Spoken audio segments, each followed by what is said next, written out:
A rich tourist spat on a royal guard's face, believing their famous silence made them weak. But when this decorated veteran finally broke his stance, his response didn't just humble the man, it taught the world what true strength means. The summer sun beat down mercilessly on the grounds of Buckingham Palace, its golden rays reflecting off the ornate gates where hundreds of tourists gathered, phones raised high to capture their brush with British royalty. Among the sea of excited faces and chattering voices stood Guard Thomas Blackwood, as still as the palace walls themselves, his red uniform pristine despite the sweltering August heat. At 29, Blackwood was no ordinary guardsman. 8 years of service to the Crown had earned him more than just the right to wear the prestigious uniform of the Queen's Guard. 2 tours in Afghanistan had taught him the true meaning of discipline, his valour earning him commendations that now sat quietly in his modest London flat. But here, standing at attention before Buckingham Palace, he served a different kind of duty. Every morning Blackwood would rise before dawn, spending 3 meticulous hours preparing his uniform, each button polished to mirror shine, every strap and buckle aligned with military precision. To some, it might seem excessive for what tourists often dismissed as mere ceremonial duty, but Blackwood knew better. The uniform he wore carried centuries of tradition, each crease and fold a testament to the unwavering dedication of those who came before him. It's not just about standing still, he would later recall of that fateful afternoon. When we put on this uniform, we become living symbols of something greater than ourselves. Every tourist's photo, every child's wave, every attempted joke, we face it all with the dignity this position demands. On an average day, Blackwood would encounter hundreds of tourists, their cameras flashing and children pointing. Most were respectful, some were amusing, and a few would try to provoke a reaction, a time-honoured game that most guards had learned to take in stride. But this particular Thursday afternoon would prove different. Among the usual crowd of sightseers, a group of American tourists was making their way toward his post, led by a man whose expensive polo shirt and designer sunglasses couldn't quite mask his air of entitlement. The time was 2:30 p.m, the sun at its highest, and the crowd at its thickest. None of the excited tourists, snapping their photos, could have guessed they were about to witness a moment that would challenge the very foundations of duty, discipline, and dignity. Not even Blackwood, who had maintained his composure through 8 years of service, through war and peace, through rain and shine, could have predicted how the next 17 minutes would test every ounce of his training. As the group of Americans drew closer, the air seemed to grow heavier with tension. In his years of service, Blackwood had never once broken character. Not in the worst weather, not under the most aggressive provocations. But as he caught sight of a young man approaching, Kevin Reynolds, though Blackwood didn't know his name yet, something felt different. The man's expensive polo shirt and practiced smirk spoke of privilege and entitlement, a combination Blackwood had seen too many times before. As Reynolds sauntered closer with an all-too-familiar air of superiority, Blackwood would soon discover that every man, no matter how disciplined, has his limits. Kevin Reynolds wasn't accustomed to being ignored. Back in Texas, his family's oil money had always guaranteed him the attention he felt he deserved. At the prestigious Dallas Country Club, waiters would materialize at the slightest gesture. In board meetings, executives twice his age hung on his every word. Even here in London, his first-class flights, 5-star hotels, and exclusive restaurant reservations had maintained that comfortable bubble of deference he'd come to expect. But now, standing before the stoic figure of Guard Blackwood, Reynolds faced something his wealth couldn't influence: genuine, unmovable dignity. The morning had started typically enough for Reynolds. A champagne breakfast at the Ritz, where the maitre d' had fawned over him appropriately. A shopping spree at Harrods, where attendants had rushed to offer him private viewing rooms. But as the day wore on and the drinking continued, a familiar restlessness had begun to stir within him. that nagging need to prove himself, to assert his importance in increasingly dramatic ways. "Hey, look at this guy," Reynolds called out to his friends, his voice carrying the distinctive drawl of old money Texas. "Bet you $50 I can make him crack." His three companions, already recording with their phones, snickered in anticipation. They'd spent the morning pub crawling through London's finest establishments, their American Express black cards, opening doors that would have remained firmly closed to lesser mortals, and now with liquid courage coursing through their veins, they were ready for what Reynolds called some real entertainment. The first attempts were predictable enough. Reynolds posed beside Blackwood for selfies, making exaggerated faces and throwing peace signs. "Come on, buddy, smile for the camera." His friends laughed, encouraged by the growing attention from other tourists who had stopped to watch. A small crowd began to form, their own phones raised to capture whatever might unfold. A street vendor nearby slowly pushed his cart away, sensing the brewing trouble with the instinct of someone who'd seen similar scenes before. Blackwood remained motionless, his eyes fixed straight ahead. In his mind, he recited the oath he'd taken years ago, letting the familiar words wash over him like armour. He'd faced worse, much worse. The scars on his left shoulder from that firefight in Helmand Province were testament to that. He could still recall the whistle of bullets, the weight of his wounded comrade as he'd dragged him to safety, the grit of sand between his teeth as he'd called in air support. This was nothing, just another tourist who'd had too much to drink and forgot his manners. But Reynolds was just getting started. Emboldened by his audience and frustrated by Blackwood's composure, he stepped closer. The expensive scotch on his breath mingled with designer cologne as he invaded the guard's personal space. "What's with the funny hat, man? Did you lose a bet?" He reached up as if to touch the bearskin cap, stopping just short. Even in his inebriated state, some small part of him remembered the warnings about physically interfering with the guards. His hand hovered there, trembling slightly, as if testing the boundaries of his own courage. A middle-aged woman in the crowd spoke up, her British accent sharp with disapproval. "Young man, show some respect." She clutched her handbag tighter, her knuckles white with indignation. But her words only seemed to fuel Reynolds's determination. He turned to the crowd with an exaggerated bow, playing to his growing audience like a seasoned performer who'd finally found his stage. "Respect? For what? Standing there like a mannequin?" Reynolds scoffed, his designer sunglasses catching the afternoon sun. The Ray-Bans cost more than some people's monthly salary, but they couldn't mask the emptiness in his eyes. "My tax dollars probably pay for this whole circus." The historical inaccuracy of his statement might have been amusing if his tone hadn't been so bitter, so deliberately provocative. A few American tourists in the crowd exchanged embarrassed glances, as if trying to distance themselves from their countrymen's behaviour. Through it all, Blackwood remained still, but his mind was active. He noticed everything, the way Reynolds's friends had spread out to film from different angles, the uncomfortable shuffling of other tourists, the concerned glances from a palace security officer in the distance. 8 years of military service had taught him to observe, to assess, to prepare. He noted the slight sway in Reynolds's stance, the forced nature of his laugh, the way his right hand kept clenching and unclenching, signs of someone working themselves up to do something stupid. Something in Reynolds's demeanour was different from the usual troublemakers. There was a calculated edge to his actions, a deliberate escalation that set off warning bells in Blackwood's mind. The sun had shifted position, casting long shadows across the palace grounds. A cool breeze carried the distant chimes of Big Ben. 3 o'clock. Blackwood had been standing at his post since dawn, his muscles trained to maintain perfect stillness despite the fatigue. He'd learned this discipline in military training, perfected it during countless ceremonies, and now it served as both his armour and his weapon.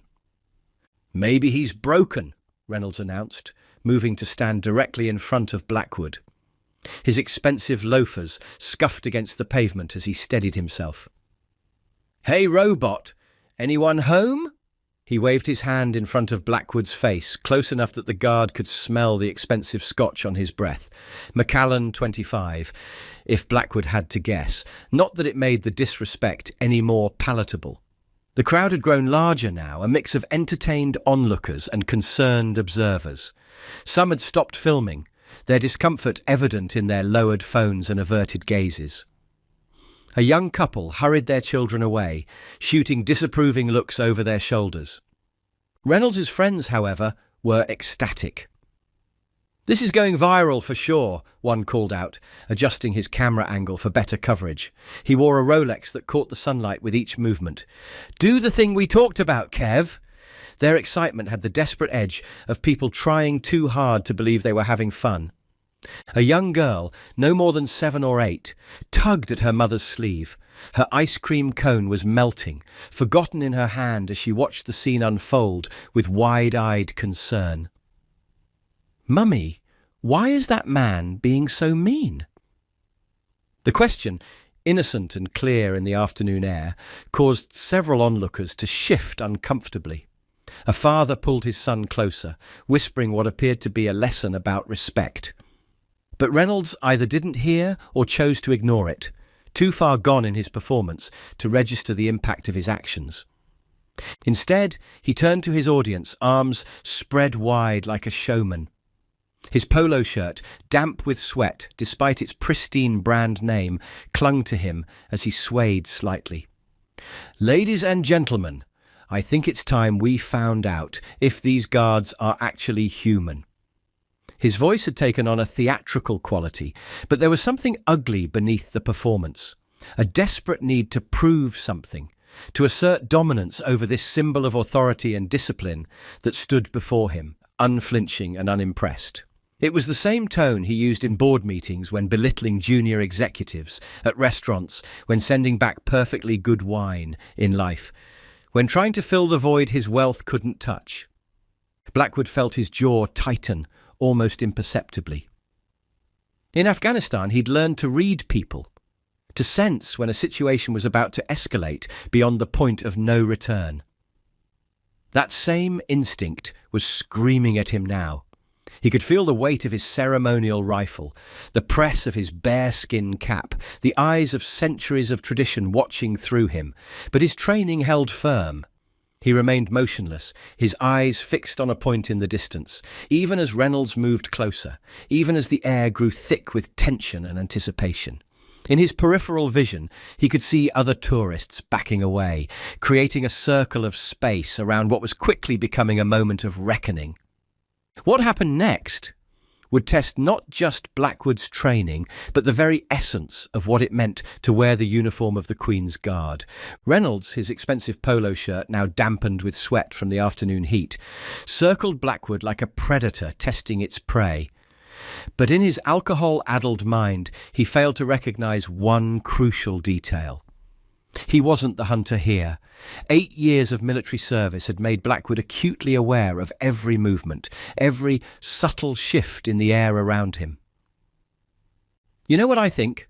Reynolds announced to his increasingly uncomfortable audience. "I think these guys are just scared. Scared to move, scared to speak, scared to be real." His words slurred slightly at the edges, betraying the liquid courage that fueled his bravado. They hide behind tradition because they're too weak to face reality.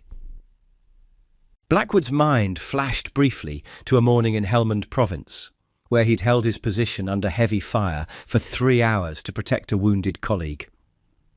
Weak was not a word that featured in his vocabulary. Reynolds leaned in closer, his designer sunglasses now hanging loosely from his collar. "What do they even do here anyway? Stand around like statues while the world laughs at them?" He turned to his friends, who continued filming despite the visible discomfort on their faces.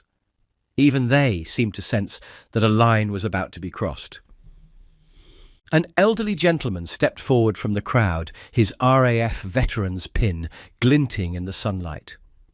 "Son, that's enough. You've had your fun." But Reynolds was beyond hearing reason. The combination of expensive scotch, wounded pride, and an audience had created a perfect storm of poor judgment. "You want to know what I think of your precious tradition?" Reynolds's face contorted with a mixture of contempt and desperate need for attention. Time seemed to slow as he gathered the saliva in his mouth. Later, dozens of videos would capture this moment from various angles, but none would fully convey the sudden, horrified silence that fell over the crowd. The spittle landed on Blackwood's cheek, just below his right eye. For a fraction of a second, even the birds seemed to stop singing. The crowd's collective gasp created a vacuum of sound, as if all of London held its breath. Reynolds stood there, a triumphant smirk playing across his face, clearly expecting something. A reaction, a breakdown, a victory. What he got instead was far more terrifying. Blackwood didn't move, didn't flinch, didn't even blink. The saliva ran down his cheek like a tear, but his expression remained as immovable as the palace walls behind him.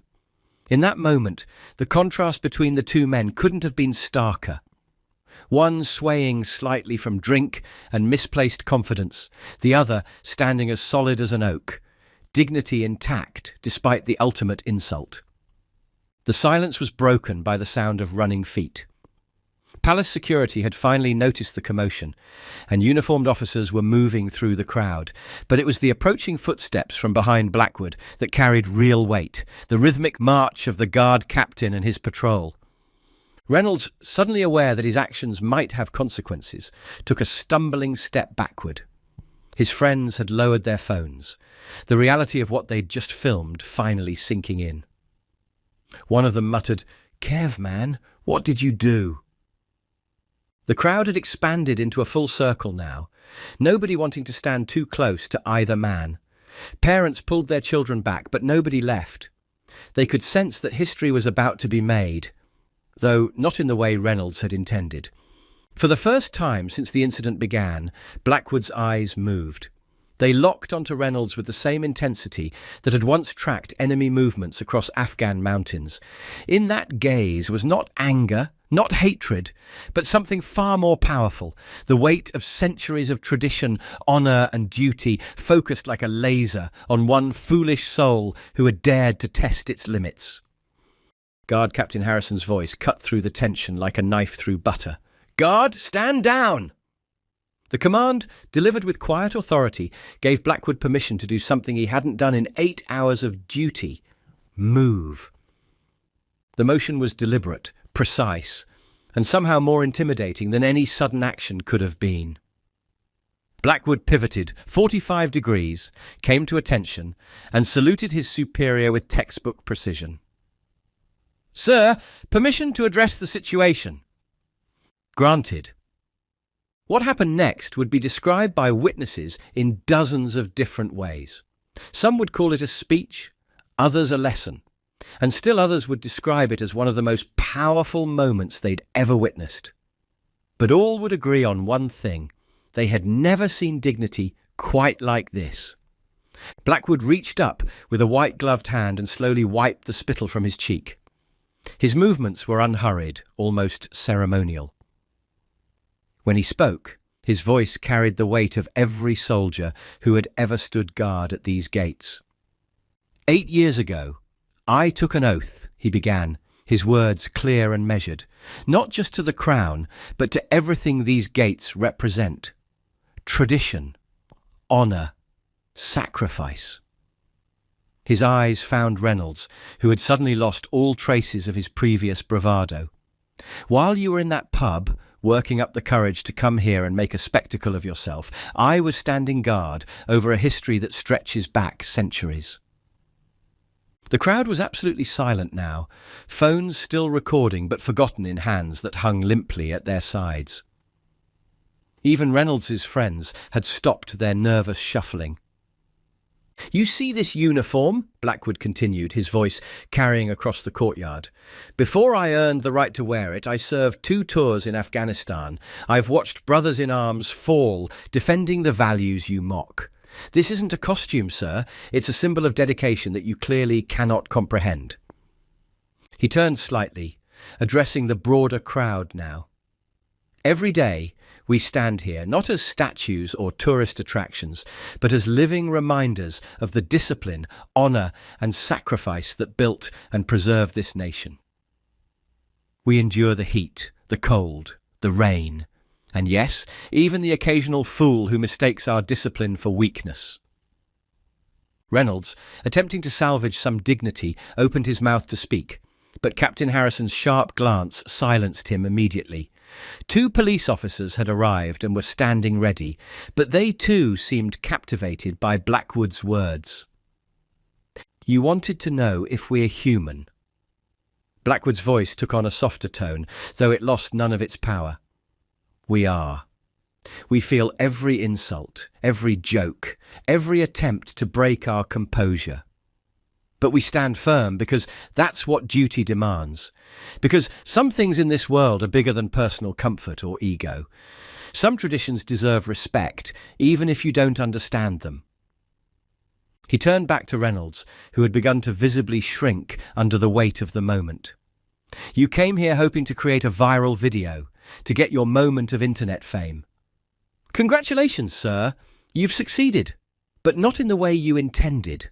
Instead of exposing weakness, you've demonstrated why we stand here day after day. Because there must always be those who stand firm against disrespect, who maintain dignity in the face of ignorance, who remind others that honour isn't just an old-fashioned word."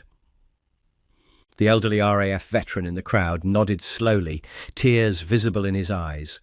Parents were drawing their children closer, speaking in hushed tones, explaining the significance of what they were witnessing. "I don't expect an apology," Blackwood concluded, his voice carrying a note of finality, "but I do hope that someday you'll understand what happened here. This isn't about you or me. It's about everything we guard here, not just the buildings and the people within them, but the principles they represent." With that, Blackwood turned back to Captain Harrison, saluted once more, and resumed his position with the same precision that marked his every movement. The spittle on his cheek had dried in the afternoon sun, leaving no visible mark, much like how Reynolds' attempt to leave a stain on the institution had only served to make it shine brighter. The police officers stepped forward now, their duty clear. But the real judgment had already been delivered, not through force or anger, but through a display of character that would be remembered long after the handcuffs clicked into place. The arrest itself was almost anticlimactic after the power of Blackwood's words. As the police officers led Kevin Reynolds away, his designer sunglasses slipped from his collar and clattered to the ground, forgotten. His friends, those same young men who had been so eager to film his prank, now couldn't meet anyone's eyes as they shuffled away from the scene, their phones finally lowered. "Assaulting a Queen's Guard," one of the officers explained, his voice carrying across the now hushed crowd. "That's a serious offence, sir. You'll have plenty of time to reflect on Guard Blackwood's words while we process your case." The videos, as expected, spread across social media like wildfire, but unlike the thousands of tourist pranks guard clips that populated the internet, this one struck a different chord. Within hours, multiple angles of the incident had been uploaded, each capturing a different perspective of the moment. Yet they all told the same story, not of a guard's composure breaking, but of dignity triumphing over disrespect. Respect. The guard began trending on Twitter within the hour. Comments flooded in from around the world. This is what real strength looks like, standing firm in the face of disrespect. That speech should be played in schools. Tradition, honour, duty, values we need more than ever. Watch how he maintains his dignity even after being spat on. That's character. Reynolds' identity didn't stay private for long. His Texas oil family's PR team scrambled to contain the damage, but the court of public opinion had already rendered its verdict. The same social media platforms he'd hoped would celebrate his bravery in challenging authority instead became a showcase for his humiliation. His LinkedIn profile was flooded with comments about respect and dignity. Several exclusive clubs in London quietly removed his name from their guest lists. But perhaps the most powerful consequences weren't the legal charges or the public shame. They were the conversations happening around dinner tables and in classrooms, as parents and teachers used the incident to discuss respect, duty, and the importance of understanding traditions different from our own. A group of school children who had witnessed the incident wrote letters to Buckingham Palace. One 9-year-old's words captured the sentiment perfectly. Dear Guard Blackwood, today you taught us that being strong doesn't mean being mean. Sometimes the strongest thing is to be kind and respectful, even when others are not.